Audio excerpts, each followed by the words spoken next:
Our next guest is the billionaire business mogul with space rockets and private islands to his name. But Sir Richard Branson credits much of his success to his secret superpower, dyslexia.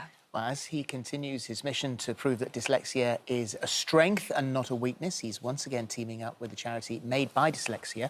And we'll be talking with the charity's founder, Kate Griggs, in just a moment. But first, though, Sir Richard joins us now, live from his beautiful home in Necker Island, in the British Virgin Islands. Oh, look at Lovely that. to see you. Thank you very much indeed, once again, for talking to us. There will be families today, or around today, who will have that diagnosis within them, saying your child is dyslexic, or finally someone will have the diagnosis that they've been looking for. You were diagnosed in your 20s. Today they may be worried about what the future holds, and you say it's your superpower. I really do think it is your superpower. I mean, I have a grandchild who's dyslexic, and he's proud of the fact that he is dyslexic, because dyslexic people, you know, they may struggle a little bit with some conventional schooling, like, you know, reading and writing, but you know, they do have superpowers. They are more creative, and I think if they can follow their dreams, they can go great places in life. And if you look at the history of people who have created great things in the world, many of them are dyslexic. So I think, you know, the important thing is to embrace your dyslexia and celebrate it, and that's what I try to get parents and kids to do. Well, you are very proud to be a dyslexic thinker. I feel exactly the same way. But you didn't always feel like that, because when you were in education, when you were back at school, you thought about it very differently, or at least other people around you did. Well, in those days, the word dyslexia didn't exist, because I'm old enough to have been around before it. So people just thought, you know, I wasn't any good at school, and that's why I had to leave school at 15 and to try to, you know, start a magazine, which was quite strange for a dyslexic person to do. But because I was dyslexic, I was great at delegating. I was great at getting a great team of people around me. I knew what I was good at, and I followed my own personal passions, and I found other people to help me with the things that I wasn't good at. And of course, today you've got things like AI, so that dyslexics don't need to worry about the fact that they're running a magazine and they can't, you know, spell properly or write properly. They can get AI to help them out, and so it's quite a powerful combination for businesses to have, people who have their dyslexic strengths alongside some of the modern day technology that's emerged. We're going to we'll talk about the AI in just a second. What I was interested in also is that there was a 2019 survey. 40% of top earning CEOs are dyslexic. You say this is not a coincidence. It's not. I mean, I think, you know, if you struggle at school at some particular area, your brain is going to compensate by by exceeding the areas that you're good at, and you know, of course, schools really have been built just to sort of teach people the basics and teach everybody the same. And dyslexics will ultimately reject that, and they'll go out into the world. And they will be creators. And I mean, for instance, if I may, you know, I was running a magazine. If I'd asked something like AI to decide, you know, what I should do next, it wouldn't have said, you know, start an airline, or build a space company, or, you know, try to transform Britain's rail network, or build a cruise company. And you know, but as a dyslexic, you know, I'm inquisitive. I love to learn. I want to create new things that I can be proud of, and that applies to a lot of dyslexics. Well, Richard, you've been working very closely with the charity Made by Dyslexia, and Kate is the founder of that charity. She's here now. Kate, your own experience with this, you yourself are dyslexic. The reason why you set this all up in the first place was because your son was also diagnosed with dyslexia, and you thought his situation at school would be very different, being that sort of next generation. But things hadn't changed that much, had they? No, they hadn't. And I had a terrible start at school, but then I was sent to a school that not only gave the extra teaching support I needed for my challenges, but also really focused on strengths. So I was very surprised that nothing had changed when my son started school 30 or so years later. So our mission as a charity is to create free resources, free training, so every single school knows how to spot and support dyslexia. And the campaign we're talking about today is for the workplace as well. We're creating free tools for the workplace with LinkedIn Learning, so every workplace can untap dyslexic thinking as well, because dyslexia is not a disability and a difficulty. It is a really brilliant way of thinking. We just need to support the challenges we have, which is what technology is doing. So we're at a really pivotal moment in time for dyslexics. Well, in your survey, only 16% of dyslexics feel supported in the workplace. And so now, as Holly said, you guys are working together. You've come up with a name that actually, I think, messes up the dyslexic mind a wee bit, Dyslexia. I'm saying that because you all said that because it's what I said this morning, because I looked at that and my thing with my dyslexia, if something's spelt when the letters are similar, I only see the same word. So I literally couldn't read it this morning. I was like, going, what does it say? But it's a play on dyslexia and the AI. Yeah. So you've kind of put it on the end. So you pronounce it Dyslexia. Yeah, I mean, dyslexia is a silly word for dyslexic people to spell anyway, isn't it? It really is, yeah. Yeah, the purpose behind this campaign is that we know that dyslexic thinking skills are vital for the future. Research has been telling us that the soft skills dyslexic people have are going to become more in demand for the workplace. And now with the rapid adoption of AI, that future is here. And we know that if you combine dyslexic thinking, creativity, innovation with AI, you get really, really amazing results. So it's something every workplace needs to address and needs to learn about, which is why we've produced the free resources for every workplace to skill up and understand dyslexia as the amazing strength that it is.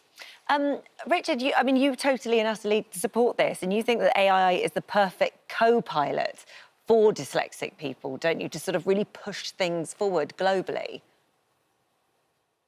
I was just trying to think of a new name, maybe AI Captain or something. Sorry, am I like... something a bit simpler, but yeah, I mean, I think we're going to have to put our dyslexic minds into running how we can come up with a new name for dyslexia. Yeah, I'm 100% supportive of everything that Made by Dyslexia is doing. I mean, it's had 5 incredible years of I think encouraging kids to realise that they're fortunate to be dyslexic, and the amount of parents and kids that come up to myself and Kate and just say it really has transformed our kids' thinking is very gratifying. And I think if we can get companies on board to embrace dyslexia, to maybe use Made by Dyslexia to help them with their programs. I mean, quite a lot of Virgin companies have done it. I know Virgin Money's done it. Virgin Active, Virgin Voyages, our cruise company, have embraced it. And so just the more companies, the better.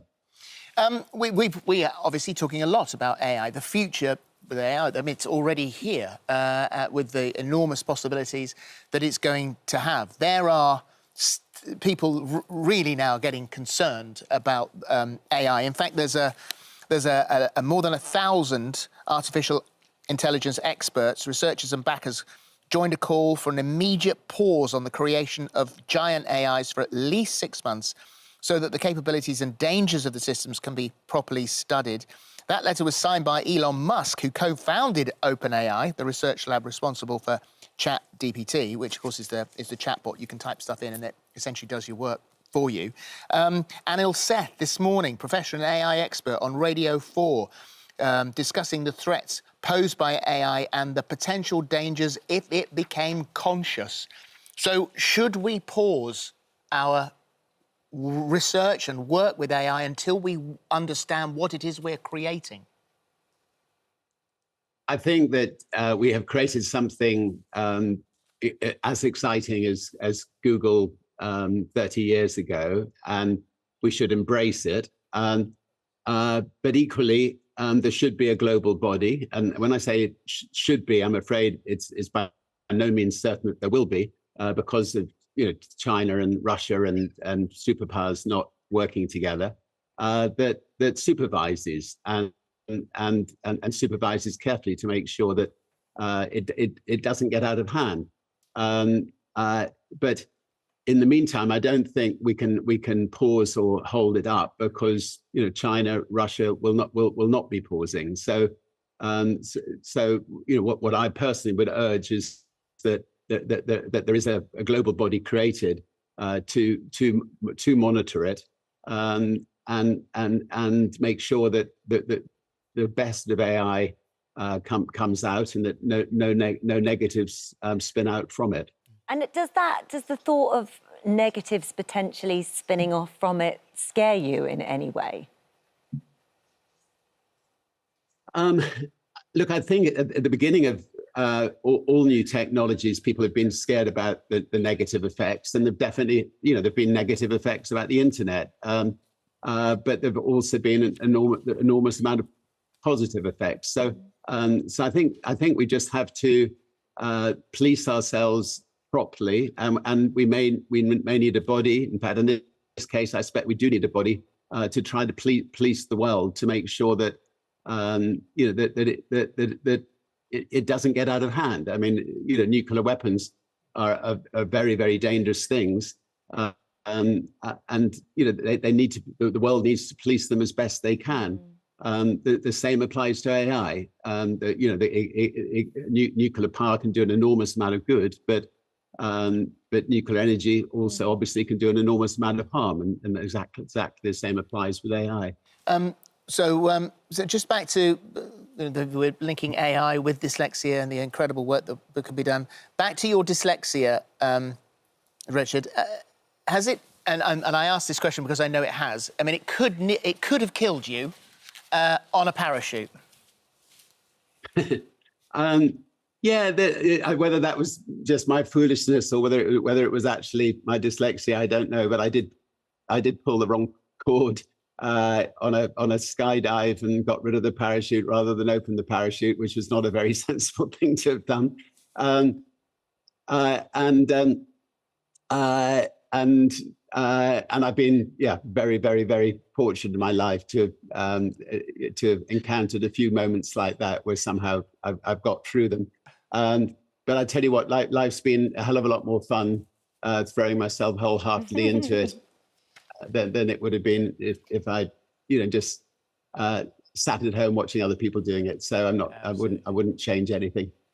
Well, the message here is that, without doubt, dyslexia is a superpower. If there's any parent who's got a child that's had a recent diagnosis of this, just look in the background of Richard's shot there as he sits there on his private island, and I don't think dyslexia has held him back in any way whatsoever. Richard, we had Giles Brandreth on the show at the beginning of the morning. I don't know whether that name rings a bell, but as 16 or 17-year-olds, Giles says that, and he regrets it to this day, I think, there was an element of sadness and bitterness in his voice, that that you said we should go into partnership together, and he said, no, I'm going to make my own way. And once again, we look at the view behind you. Do you remember Giles? I remember him well, and he is and was a special man, and it would have been fun to have been in partnership with him all those years, and we may well have achieved some great things together. But he's done his own things very, very well too. Thank you. It's lovely to talk to you. We'll play in that. Marvellous. It's always a pleasure. Thank you, Sir Richard. Thank you very much. Good luck with the campaign. Very much. Thank you.